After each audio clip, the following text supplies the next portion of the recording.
installing a lock position switch with cable.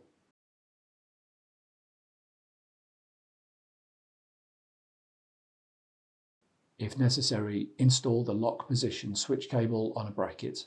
To do that, insert the switch with cable into the bracket until it clicks into place.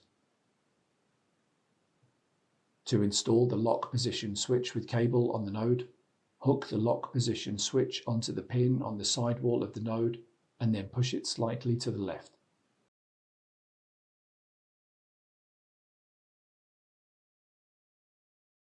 Fasten the screw to secure the lock position switch.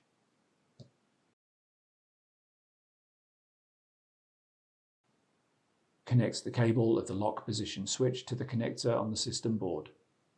Reconnect the drive backplane power cable to the I/O module board. Install the top cover onto the node.